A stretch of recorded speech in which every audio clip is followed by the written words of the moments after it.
করতেছে, ওনারও দায়িত্ব ছিল।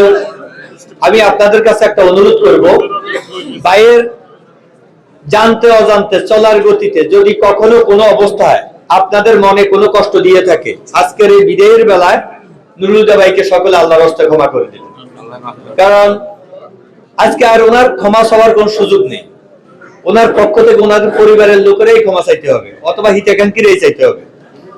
আমি এতটুকু বলতে চাই যে আমারও তো হয়তো ক্ষমা চাওয়ার কোন সুযোগ থাকবে না, কারণ এখানে যারা আছেন কার ডাক যখন আসবে তখন তাকে যেতে হবে। আমি বলবো যে যার সাথে যার মনের দূরত্ব আছে সেটাকে ভুলে গিয়ে সবাই সবাইকে ক্ষমা করে দিব। আমি আপনাদেরকে ক্ষমা করে দিলাম, আপনারাও আমাকে ক্ষমা করে দিবেন, এটাই হওয়া উচিত।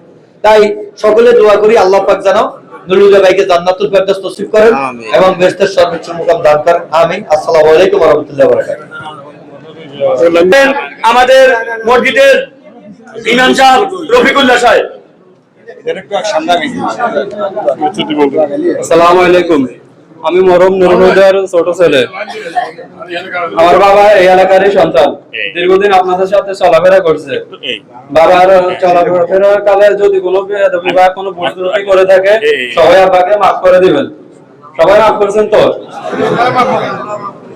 আর বাবা যদি কারোর সাথে কোনো লেনদেনের সমস্যা থাকে, আমি আছি, আমার বড় ভাই আছে, আমাদের সাথে যোগাযোগ করবেন সবাই। ইনশাআল্লাহ আমরা পরিশোধ করার চেষ্টা করব। আসসালামু আলাইকুম। এখন আজকে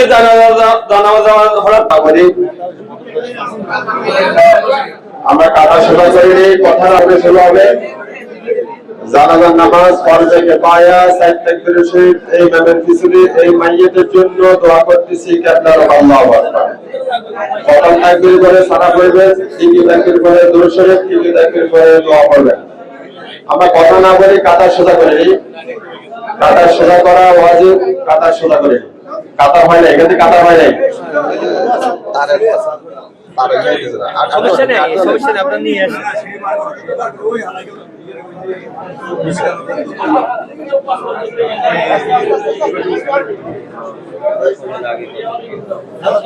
আলহামদুলিল্লাহ, কথা না বলি জানাজা এখনই হবে।